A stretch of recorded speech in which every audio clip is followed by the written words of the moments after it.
Boa noite a todos. É sempre um prazer muito grande estar aqui falando a convite da casa. Sempre dá um frio na barriga para a gente falar sobre o Evangelho, porque é desafiador, e ainda mais sobre o tema da noite. Falando da necessidade da caridade segundo o apóstolo Paulo. O que ele entendia da necessidade da caridade?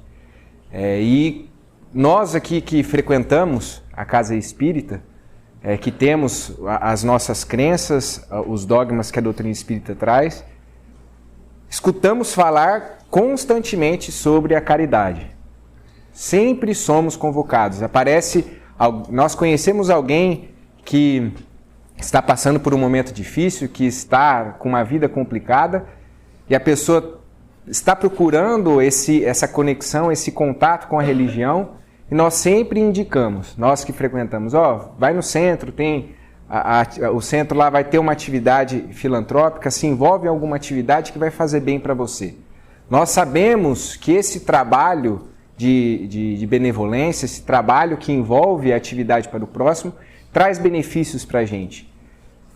Mas nós não entendemos a fundo o que é a caridade, assim como Paulo colocou aqui nessa carta, que Kardec selecionou especialmente para esse capítulo. Nós não entendemos o que é a caridade, nós não entendemos o que Jesus falou sobre a caridade, ainda patinamos a respeito disso. Até é engraçado que, quando eu falei para minha noiva que eu viria falar aqui sobre o tema, ela falou assim, poxa, mas toda vez que eu vejo que você vai falar em algum lugar, você sempre fala da caridade, caridade, caridade. Você não cansa de falar disso? Eu falei assim, então, isso que eu estou falando de caridade, caridade, mesmo assim ainda não entrou na minha cabeça o que é caridade. Nós escutamos falar e não entendemos o que é caridade. E vale a pena a gente ler essa carta que Paulo direcionou aos Coríntios, porque a gente muitos já devem ter escutado até em letras de música que fazem menção a essa carta, que Paulo, se dirigindo aos Coríntios, fala: ainda que eu falasse todas as línguas dos homens e mesmo a língua dos anjos, se não tivesse caridade, não seria senão como um bronze sonante e um símbolo retumbante. Ainda se eu falando a língua material, a língua dos homens, se eu falasse a língua dos anjos, aquilo que é eterno, se eu não tivesse a caridade no meu falar, no meu trato com os outros, isso de nada adiantaria. Por mais bonitas que fossem, por mais bonitas que sejam essas palavras, se elas não tiverem envolvidas da caridade, nada vai servir. Eu não vou atingir o seu objetivo final. E ele continua: e quando eu tivesse o dom da profecia, penetrasse todos os mistérios e tivesse uma perfeita ciência de todas as coisas, se o dom da profecia que podemos trazer com a mediunidade, o dom da profecia, lá os profetas antigos, que nós já notamos ali os primeiros relatos de mediunidade, em que eles conseguiam trazer mensagens do plano espiritual com boas notícias, com bons presságios.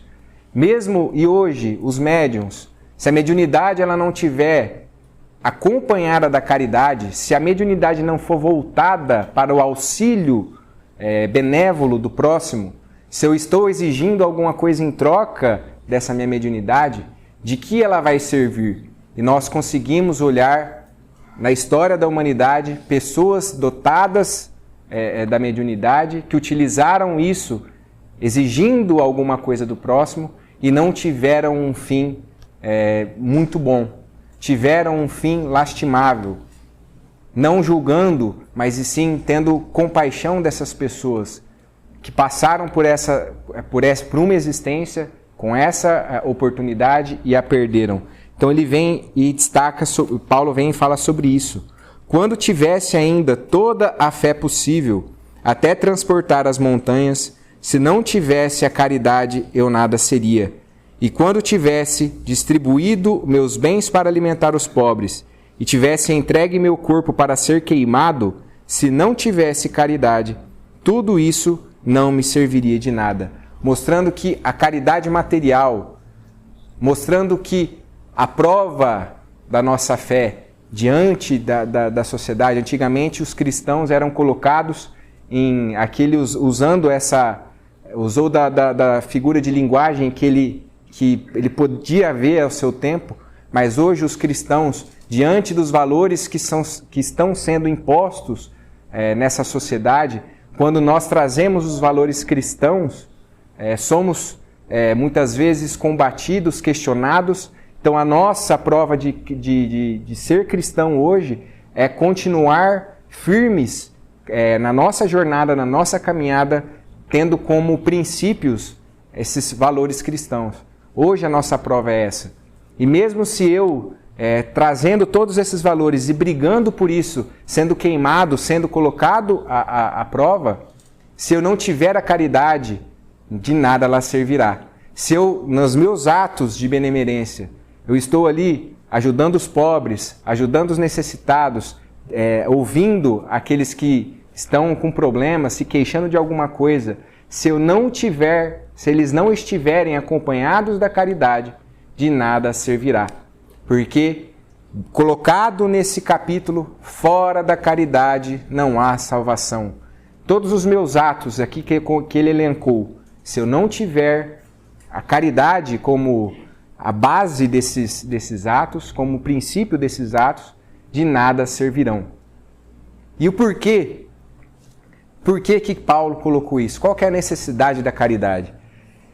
E a doutrina espírita, ela traz essa máxima. Kardec coloca essa máxima para a gente. Fora da caridade não há salvação. Nas outras crenças, nós já escutamos. Fora da igreja não há salvação. Fora da verdade não há salvação. E os próximos itens trarão e se aprofundarão um pouco mais nessas duas máximas. Mas aqui a doutrina espírita coloca essa máxima. Fora da caridade não há salvação. Não segregando as outras pessoas. Não fazendo uma seita, colocando um grupo seleto que receberá essa salvação. E sim, aqueles e todos que praticarem a caridade. A doutrina espírita ela mostra que judeu, católico, evangélico, budista, qualquer segmento, praticando a caridade, ele terá a salvação, ele será salvo, sua alma seguirá e alcançará o caminho da bem-aventurança. Mostra sendo inclusivo e não segregando. Fazendo essa abertura, mostrando qual que é o verdadeiro caminho para a nossa salvação, a gente começa a se questionar. Poxa, o caminho está na minha frente. Por que ainda nós estamos patinando? O que falta ainda a gente entender? Já foi dado o roteiro para a gente. Se não tivesse nenhuma outra coisa, só nos fosse dado isso, fora da caridade não há salvação, nós já teríamos um grande norte para seguir, um caminho que nos levaria à melhoria. E como na prece de abertura, o Moacir colocou, na luta para a nossa evolução, na luta para a nossa melhoria. E realmente, se a gente analisar a nossa vida, é uma luta. A dificuldade que nós temos para vencer as tendências negativas é gigantesca. É gigantesca. A dificuldade que nós temos para praticar a caridade, assim como Paulo colocou, assim como Cristo colocou, é gigantesca. A caridade, como a outra lição, o que a mão direita dá, a mão esquerda não pode ficar sabendo. Se a gente analisar literalmente, é difícil, só se a gente tiver um problema cognitivo, que a direita dá, a esquerda não está sabendo. Mas, usando do sentido figurado, Jesus nos coloca que nós devemos doar, nós devemos agir, nós devemos ajudar o próximo sem esperar nada em troca. O que a direita faz, a esquerda não vai receber, a esquerda não vai ficar sabendo. É quando eu ajudo, quando eu trabalho em prol ao próximo, não esperando nenhum benefício em troca. Qualquer benefício, seja material, seja reconhecimento, seja lá qual for. Será que nós, nos nossos atos, agimos dessa maneira? Será que nós, quando estamos vindo ao centro, ou aqui viemos no leilão, viemos não menosprezando essas atividades, mas para que nós façamos uma análise íntima uma análise íntima de nós mesmos, todas as atividades que nós nos envolvemos. O que nós estamos esperando? Se nós estamos esperando a salvação, já estamos esperando algo em troca. Eu vou fazer alguma coisa porque eu quero reconhecimento social? Estamos esperando algo em troca. Eu vou fazer alguma coisa porque eu quero chegar lá no nosso lar e quero ter um terreninho lá, bem próximo ali ali dos ministérios da evolução, ali num lugarzinho melhor. Então, por isso que eu estou aqui. Quem sabe, na hora que eu desencarnar, que eu chegar no plano espiritual, teremos lá Dona Benedita me auxiliando, Bezerra de Menezes me recebendo. Nós já estamos esperando algo em troca. Não é aquilo que Jesus nos colocou. Não é o ato puro da caridade. E o porquê que nós ainda patinamos e não entendemos e não conseguimos praticar? Vale a pena trazer 2 estudos, um até recente, analisando a história da humanidade. Um cientista, ele vendo essa dificuldade que nós temos para modificar determinadas tendências, queria estudar como que o cérebro funciona, o cérebro do homem funciona. E a partir daí ele começou a fazer os estudos em ratos. Pegou alguns ratos, colocou um scanner cerebral, colocou um labirinto, colocava um pedaço de chocolate no final do labirinto e soltava o rato. Nas primeiras vezes o rato saía trombando em todas as paredes e ele notou que no scanner cerebral, vendo a atividade do cérebro do rato, o cérebro se iluminava. Havia uma grande movimentação, um grande gasto energético do rato ali naqueles primeiros momentos. E aí ele foi a primeira, a segunda, a terceira, a quarta. Cada vez que ele ia, ele fazia o caminho mais rápido e a atividade cerebral ia diminuindo. Até chegar ao ponto em que toda vez que ele soltava o rato, ele ia direto no prêmio, no chocolate, e ele notava uma atividade mínima no cérebro. E a partir daí, começou a estudar os seres humanos e percebeu essa tendência que o nosso cérebro tem em economizar energia. Nós, quando estamos aprendendo alguma coisa, o nosso cérebro gasta uma energia gigantesca para aprender aquilo. Mas, tentando economizar energia, ele vai compactando esses ensinamentos e colocando na parte primitiva do cérebro, transformando aquilo em um hábito. Então, vamos imaginar, todos aqui dirigem. Quando estávamos lá na autoescola aprendendo a dirigir, ou aqueles que aprenderam com algum parente para dirigir, a gente foi lá, colocava o pé na embreagem, colocava a primeira marcha, ia soltando devagarzinho a embreagem, acelerava, e aí olhava todos os retrovisores, olhava para ver se estava tudo certinho. A primeira vez é aquela tensão tremenda. Hoje em dia, depois de anos dirigindo, alguém aqui ainda pensa no que vai fazer? Que eu estou pisando na embreagem, que eu tenho que soltar devagarzinho, ou isso se tornou um ato mecânico? O cérebro, ele, compactando para ter um gasto energético menor, transformou esse hábito e arquivou no cérebro primitivo, fazendo com que abrisse mais espaço no cérebro para a gente aprender mais coisas. E isso foi... o cérebro fez isso na evolução, aprendendo e se modificando e evoluindo até chegar no que nós temos hoje. E aí eles, aprofundando os estudos, perceberam que toda vez que eu quero aprender algo novo ou modificar algum hábito antigo que eu já compactei e coloquei lá no cérebro primitivo, é um gasto energético tremendo, gigantesco para que isso aconteça. Vamos usar mais uma vez o exemplo da nossa vida. Quando eu quero quebrar um hábito antigo, um hábito de roer a unha, ou um hábito de falar mal dos outros, que acredito eu que são poucos aqui. O Moacir já falou para mim que ele já conseguiu curar desse problema. Só do João, só, né? Então, quando a gente se propõe a mudar alguma coisa, mudar um hábito, uma tendência, um hábito negativo, então tá, a partir de hoje eu não vou falar mais mal de ninguém. Aí eu começo a trabalhar, começo a me envolver. Na hora que eu vejo uma rodinha ali que começa a falar mal de alguém, eu falo, poxa, eu fiz esse propósito, eu não vou falar mal dele. E aí o dia vai passando. Aí eu vejo outra rodinha e isso eu já vou trabalhando, vou me distraindo.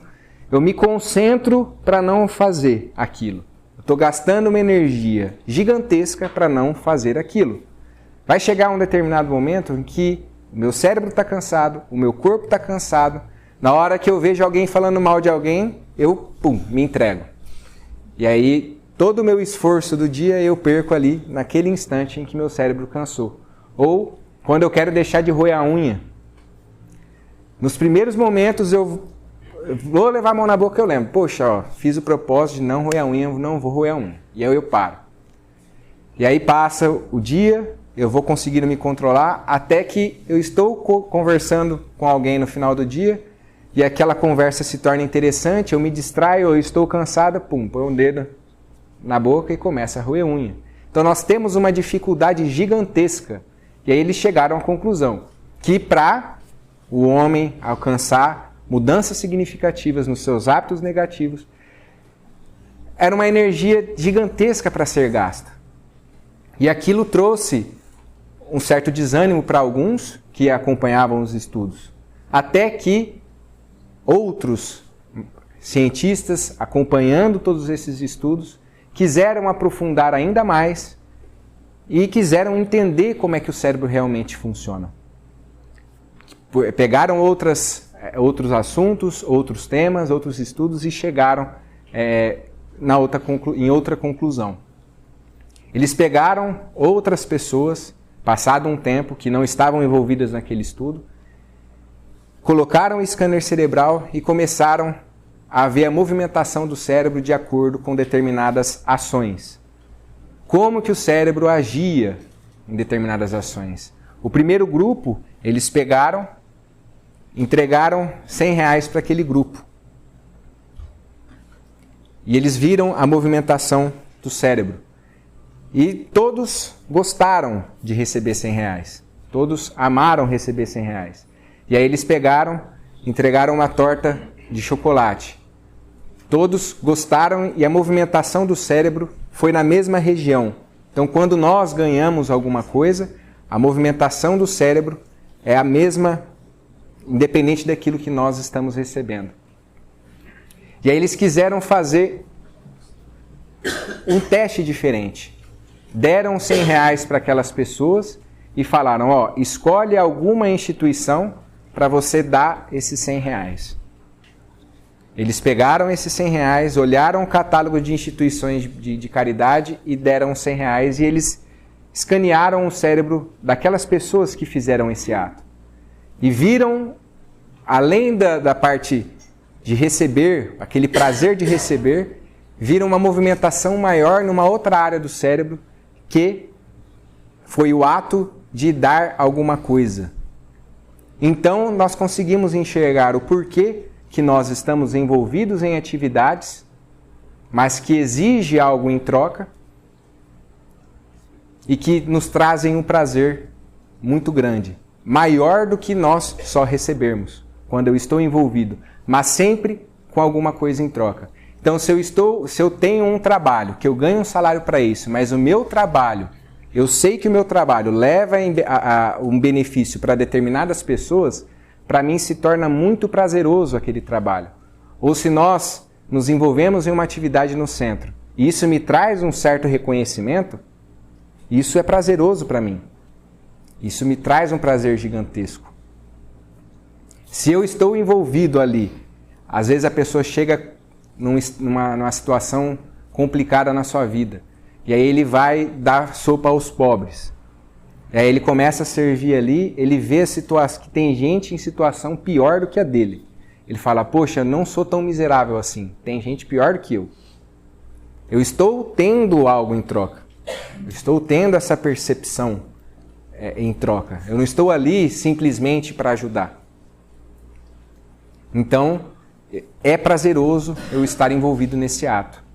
Eles pegaram um terceiro grupo e pediram para eles doar R$100 para instituições de caridade mais do próprio bolso. sem que eles não dessem nada para ele. Eles tinham que pegar, ó, agora ao invés de vocês ganharem R$100 e doarem, vocês vão pegar R$100 de vocês mesmos e escolham uma entidade para vocês doarem. E aí eles viram uma coisa completamente diferente. Havia sofrimento na movimentação cerebral daquelas pessoas envolvidas nesse estudo. Havia um sofrimento ali. E aí, tentando investigar ainda mais e aprofundar ainda mais, antes de fazer essa pergunta para os colaboradores, eles foram nas instituições de caridade, pediram para que gravassem um vídeo mostrando como é que era a atividade. Igual aqui no Vovó Giroma, na casa. Vim aqui filmar os idosos sendo cuidados, as atividades que eles são envolvidos, tudo aquilo que gira em torno do trabalho. Ou ir lá na creche, pegar as crianças, os trabalhos realizados com as crianças, o artesanato, as oficinas, tudo aquilo de benefício que aquele trabalho vem fazendo. E aí pega essas pessoas e fala, ó, você vai escolher uma instituição que merece a sua doação. Você vai escolher uma instituição que merece receber os seus R$100. E aqui estão as instituições e nós apresentaremos um vídeo de como é que funciona cada atividade.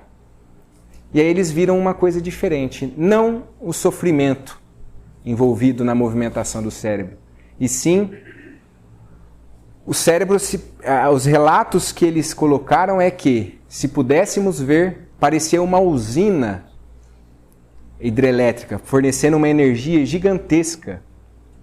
E aí foram investigar o porquê.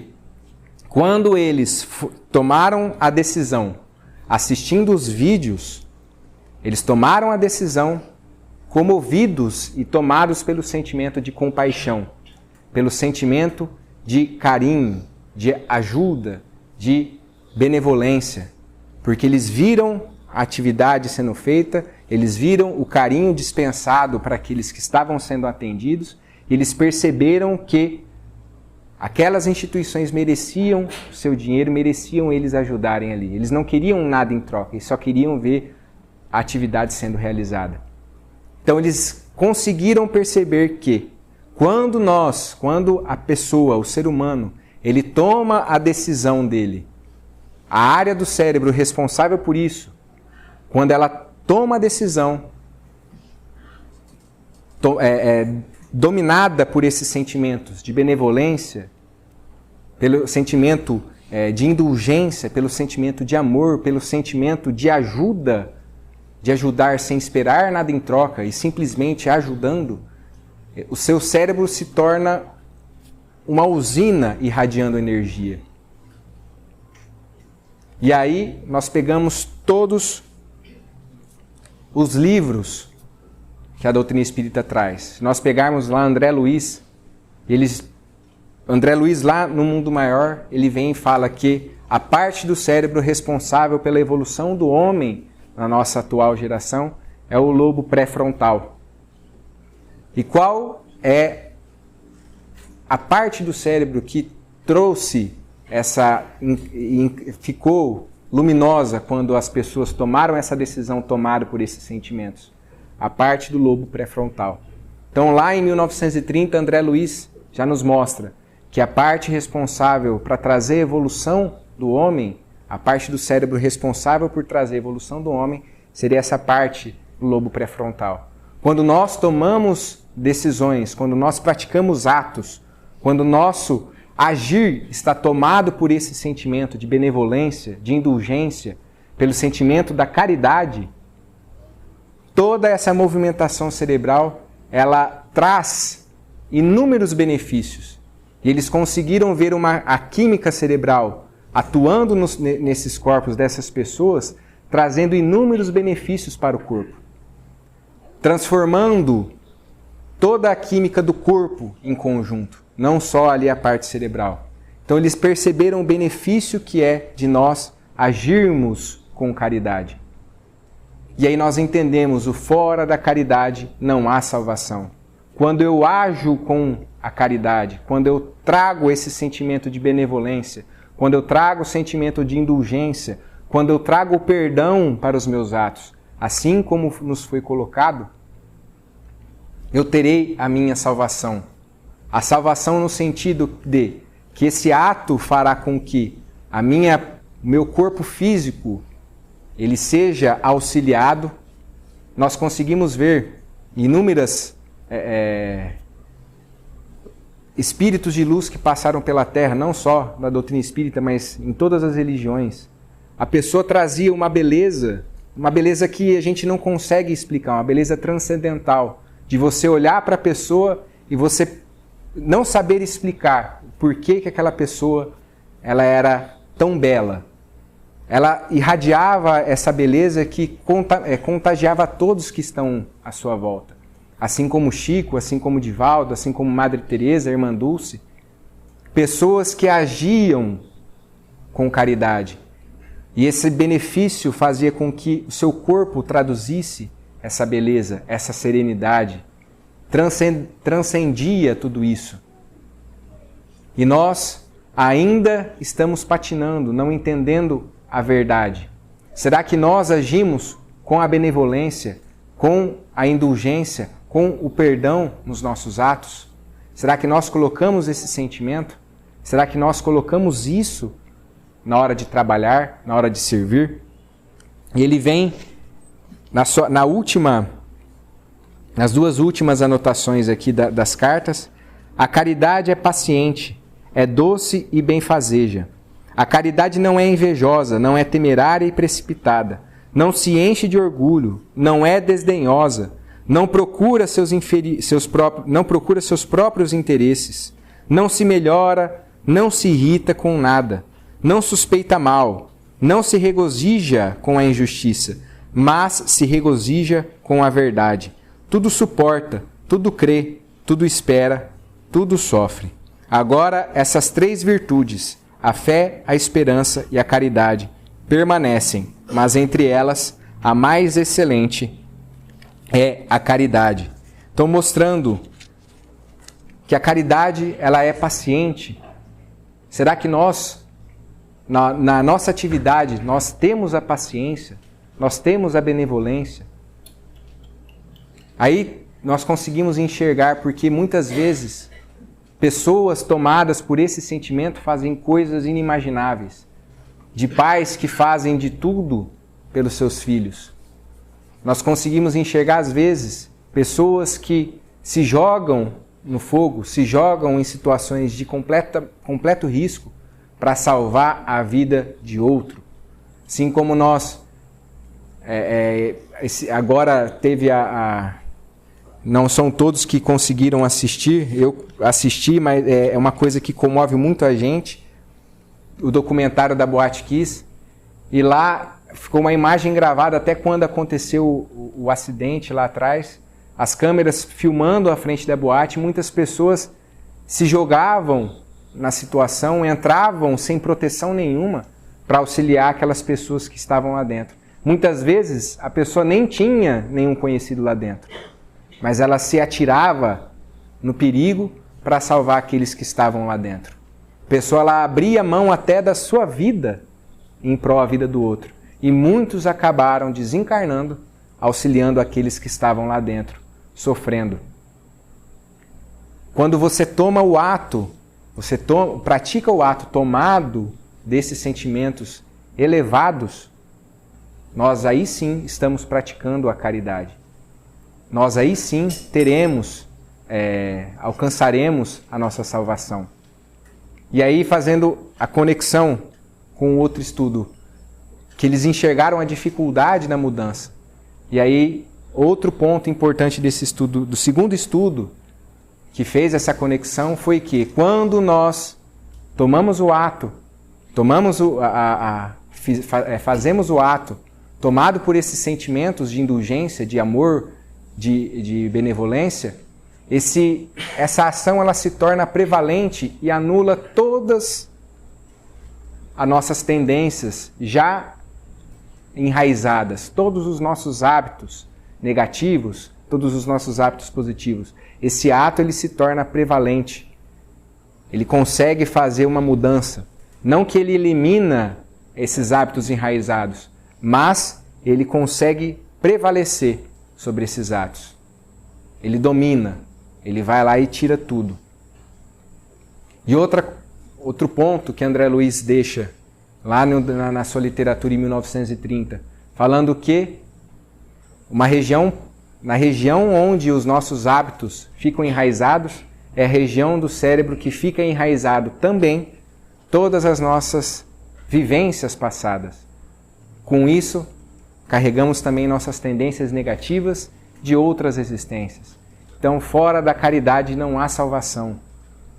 Quando nós praticamos a verdadeira caridade, nós anulamos e conseguimos prevalecer sobre todas essas tendências negativas que nós carregamos. Tudo aquilo que atrasa a nossa vida. E aí a explicação de que tantas pessoas conseguem mudar. Às vezes a pessoa ela consegue sair de um ato negativo e nós não conseguimos entender. Poxa, eu demoro tanto para sair disso, eu estou lutando tanto para sair desse vício, para sair dessa situação. A pessoa acordou um dia e falou, não vou fazer mais isso, e ela consegue a mudança. Se você buscar e entender o que realmente se passou na vida daquela pessoa, ela tomou essa atitude baseando a sua decisão em alguma situação que carregou esse sentimento de indulgência. Às vezes ali no cotidiano, ela viu alguma situação que a comoveu e tomado por esses sentimentos, ela tomou a decisão e a partir dali ela consegue anular todos os hábitos negativos que ela carregava até então. Que Deus possa nos auxiliar, que nós possamos realmente entender essa questão importante para a nossa vida. Pois fora da caridade não há salvação. E a nossa salvação, a que a doutrina espírita nos traz, a bem-aventurança que nós alcançaremos, não é um céu prometido, ou como algumas crenças acreditam que nós ficaremos em repouso após o falecimento e retornaremos com o retorno de Jesus. Nós chegaremos a mundos mais evoluídos. Nós alcançaremos um estágio em que a nossa vida se tornará uma bem-aventurança.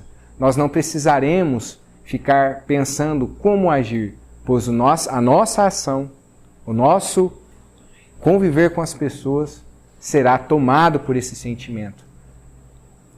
E o ser humano, é aquilo que eu sempre falo, o ser humano, ele foi feito para ajudar o próximo. Nós somos a vela. Vamos nos comparar com a vela. A vela, ela foi feita para queimar, iluminar e aquecer ao seu redor. E o ser humano, ele foi feito para queimar, aquecer e iluminar aqueles que estão ao seu redor. Nós não fomos feitos para ficar guardados, para ficar isolados, esperando alguma coisa acontecer ou esperando o momento certo. A vela guardada na estante, ela vai ter a crise existencial, porque ela não está cumprindo com o seu objetivo final.